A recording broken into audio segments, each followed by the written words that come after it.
Welcome to Save As Ability, a podcast to educate and inform you about disability employment issues. My name is David Darkangelo, and I'm your disability policy expert. Hey everybody, welcome back for another episode of Save As Ability, or should I say part 2. This is a 2-part episode. It's called A Better Deal. We did part 1 last week. We're doing part 2 this week, where I really kind of break out the nuts and bolts of the plan here. All right. So we're going to get right to it. All right. So now, as a level set, if you remember what we're talking about here, my plan is basically calling for a reallocation of existing dollars. And the goal is to improve employment outcomes for Americans with disabilities. So that's like the starting point. All right. That's the purpose. Is we're making hiring a cash positive thing where we're paying for verified outcomes here, okay? That's what we're trying to do. And why are we trying to do it? Well, we have a rational basis with which to do this because working age adults with disabilities, there's, 21 million of them, 22 million of them, something like that. And yet the employment to population ratio for people with disabilities is around 38.4%. For people without disabilities, it's around 74.5%. So you can see the chasm that exists there. It's lower labor force participation by people with disabilities, and then it's higher unemployment rates for people with disabilities. Neither of those is where we want to be, all right? Now, just one thing, because I did get some feedback last episode. I said, these things aren't working. Okay, let's amend that and give it some measure, okay? When I'm saying they're not working, I'm saying they're not working well enough because these gaps exist, okay? So the existing systems, have they worked a little? Yeah. Are they well-intentioned? Yeah. Are the people working on it trying their best? Yes, yes, yes. That isn't what we're talking about here. What I'm talking about is a moonshot, a quantum leap, a transformational thing that can happen, that can see tremendous amounts of individuals with disabilities entering our labor force and then becoming employed. Okay? All right. The bottom line is that this is not some small market we're talking about. And really, this market, I believe, has been suppressed. And, all of this policy friction and all of the existing programs, rather than help, have evolved to inhibit. And once you get stuck in that cycle of relying on public benefits with the cash benefits, with the healthcare, with the housing, with all these other things, it becomes this disincentive to go back to work or to re-enter the labor force. All right. So we're trying to change that. We're trying to address that.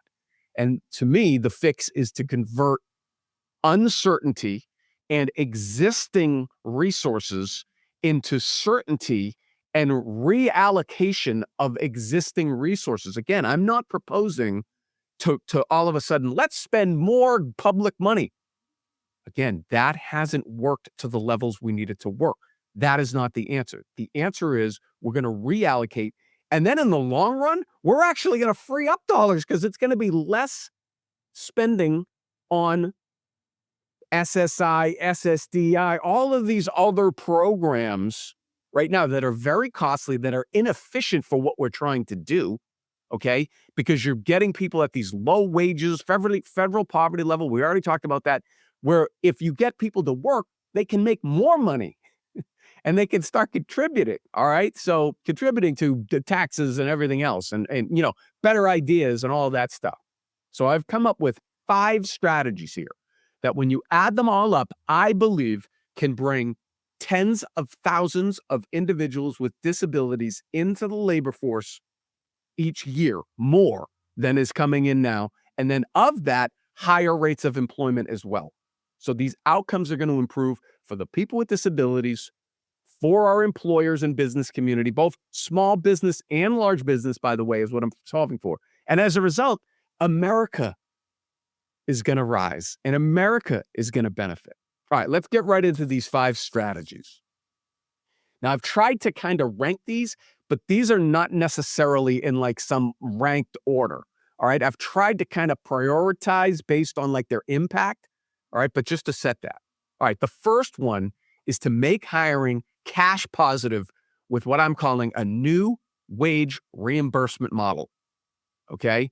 So basically what we're going to do is we're going to look at existing programs, particularly the Workforce Innovation and Opportunity Act, WIOA, Title I, which indicates there's on-the-job training. So what we're doing is we're taking an existing thing and we're repurposing it, all right? And this wage reimbursement, it right now is typically between, the rules say between 50%, 75%. We're going to use 50% here just to give you the round numbers and for our projections. So the existing public dollars, the aggregate amount, and I'm getting this from this, the Senate Appropriations Committee had come out with something not too long ago. These are the numbers I'm using. For adults, you're looking at somewhere around $900 million. For the youth, again, a little bit more than that, $950 million. And then the dislocated worker fund is over $1 billion. So in total, we're talking about $2.9 billion that Congress already allocates, okay? Now, this is for all individuals. So what I would say is let's extrapolate 12% for working age people with disabilities, okay? So my simple better deal approach is let's require a dedicated slice of these training dollars, around 12%, to be paid directly to employers for on-the-job training, wage reimbursement for all these new disability hires that they're going to bring in. And we're going to expand the definition. So we're talking about mentoring, interning, interviewing, hiring on-the-job training, and then even promotions as well, okay? So instead of routing most of these dollars through the intermediaries that we've been using, which again, has not produced the results that we need, it's going to go to employers. We're going to go directly to employers and allow them to compete with the existing infrastructure that's already there. So this impact is if we direct 12% of the $2.9 billion into disability targeted on-the-job training, you can roughly say around $3,900 per hire, okay? And the great part about this is this works for part-time workers, this works for full-time workers, this works for salaried workers, this works for people who are working on tips, this works for all different types, okay? So at $5,850 per supported hire, which is the high end, and $3,900 per supported hire, which is the low end, what you see there is the amount of people with disabilities that are impacted is in the thousands.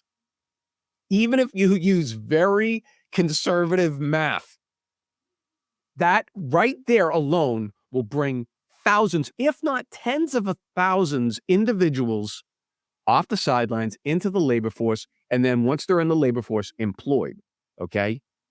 Then when you include like the spillover effects and all the retention and wage progression, you can really see how all of a sudden this is a huge benefit to these people with disabilities, to the employers, and to Americans. And Americans in two ways. One, because we're getting the talent out of these people. Two, though, because now we're taking them off these benefit programs, or we're glide pathing them, out of the payment programs. That's a little bit of a preview for a coming strategy. All right, strategy 2 is we're going to use another existing program, vocational rehabilitation. I used to be a state vocational rehabilitation director when I was commissioner of the Master Commission for the Blind. So what we're going to do here right now, that's a closed system. The only ones that could get dollars out of that are these state VR agencies or these employer networks. And again, has it worked? It's worked a little, but it hasn't worked to the scale we need it to. So we're going to introduce competition here. We're going to open VR dollars to private employers and base it on outcome VR employment goals, okay? So for every outcome, we're going to pay for that outcome. That's where the money will flow. We're paying for performance here, all right? And here's the best part about it is this is already available. All we need to do is change some policies, change some regulations. This can be done without acts of Congress, okay? So the VR rules explicitly allow VR agencies to provide training and services to employers who have hired or are interested in hiring individuals with disabilities, okay? So again, we're using these existing public dollars. Now, the way VR dollars work is there's a big federal portion that comes in and then the states match it. and it's roughly like a 75-25 thing. I forget the exact amounts. It might be 78, it might be 22 or something like that. But basically percentage-wise, okay, it's like a matching program. So what we're going to do is right now there's about $3.7 billion in this system right here, okay? So if we free up even a portion of that, all right, from the federal side, which is about, I think it's like $4.5 billion, and then the states come in with their match. What we're going to do is we're going to create a standardized employer-facing VR system where there's now competition for these private employers to get involved and start using those VR dollars so that they can hire these individuals with disabilities. We're going to pay only for verified outcomes. Okay? We're going to be within the wage threshold, but we're going to allow eligible costs such as onboarding, job coaching, assistive technology, short-term training, retention supports, all of that currently exists. Now, these private employers, when they see that, they're going to be like, wait a minute, okay, now I'll invest in a whole department. Now I'll do this, and we'll start scaling up. Because right now, most of these I talk with these large employers, these large private employers all the time. Right now, you're lucky if they have a few people dedicated to this, okay? They have like a general HR department that is huge, right? But specifically, people in those organizations that understand all of the VR stuff, it's a very small amount typically. So basically what we're doing is we're making now all of these mini employer networks. We're going to expand the definition so that not just these traditional employer networks have a chance to get that money, but really any employer. Small business, large business, doesn't matter. We're going to open it up because the goal is to get people with disabilities into the labor force and then employed. All right? So let's just do some simple math here. If we direct just 10%, which is a modest amount, by the way, we're talking about like $400 million a year. So if we want to say like, I don't know, $5,000 per retained hire, you're looking at 74,000 individuals with disabilities coming into the labor force. All right, maybe it's 10,000, you double it. So now it's a real incentive for most businesses. Like they pay attention to that. Like, wait a minute, now I'm combining it with the other money I'm getting through the first strategy. Now with this 10,000, that'll bring 37,000 individuals with disabilities into the labor force and get them employed, okay? So again, now all of a sudden you can see that over time, this more than pays for itself. This is a generator. This is a economic boost for America in so many ways. All right, so again, the impact here is thousands, if not tens of thousands of retained jobs that will come annually from using dollars that already exist. All right, strategy 3 is this is my predictability strategy. I'm calling it the work ramp, all right? Because there's two things. There's the money, but there's also the terms. This is really about the terms. So what we're trying to do here is we're not punishing work.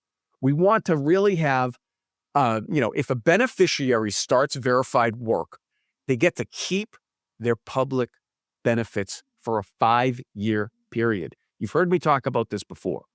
We're going to make this predictable because right now, strategy 3 is dealing directly with this cliff effect and this perverse incentive or this disincentive, however you want to put it, of if I'm an individual with a disability and I'm utilizing SSI or SSDI or both, and housing vouchers and, food benefits and, all of the panoply of the programs that are out there. If I go $1 over the limit of any of those programs, that you fall off the cliff and you lose all of your benefits. And it's like, why do I want to wake up early to take a bus to go to work that pays me minimum wage when I can, stay home and get more? Like this deals with that. So what we're saying here, this rule is easy to apply. In year 1, the individuals with a disability will keep 100% of their benefits. 100%. Then in year 2, it goes to 80%. In year 3, it goes to 60%. In year 4, it goes to 40%. In year 5, it goes to 20%. This phases it out. This provides that security.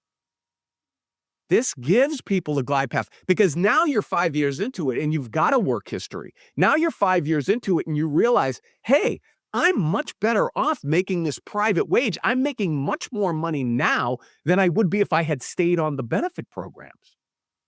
This phases it out. And if still working, you just keep going on that glide path and now you're in the private sector because you don't even need the benefits anymore. All right. But if something intercedes there and either you're not performing at work or, the work isn't for you and you need to change, fine, we can do reinstatement. You can go back to your benefits. And then you can come back in and out, not like the programs now where it's so cumbersome. You almost got to hire a lawyer. Yeah, it takes like so much time. This alone will unlock so much potential and so many Americans will now be able to participate. Okay? When the system feels dangerous, people don't take part. And that's what you have right now. They're fearful of losing their benefits because then how do they pay for rudimentary things like food, clothing, shelter? How do they do that? They can't. So we're taking that away. We're reducing that risk with this strategy here. All right? I believe that this alone could add somewhere between 10 and 15,000 individuals a year into the labor force and working, okay? And then long term, again, after the 5 years, and then by the way, if this works, which I think it will, then this becomes the new normal. Now, all of a sudden, all of these fears that all of these inspector generals have and all of the reports done by the Social Security Trust Fund and all that stuff, all that goes away. All that math changes. Because now those individuals are not staying on Social Security for 40 years, 50 years, whatever it is. Okay? All right. One point here is, and some of the things I use to build my data is the Social Security OIG. It's their Office of the Inspector General reports. It reported that the last year that there was data available, okay, which was fiscal year 22, okay, so 5 years ago, actually. There was approximately $72 billion in improper payments. And so the money is there is my point. Like, what are we doing? These systems are so big. Like, we can reallocate these dollars into getting the talents out of these individuals with disabilities, helping them, helping the employers. So it's a win-win. All right, let's move on. We're running out of time. All right. The next thing is,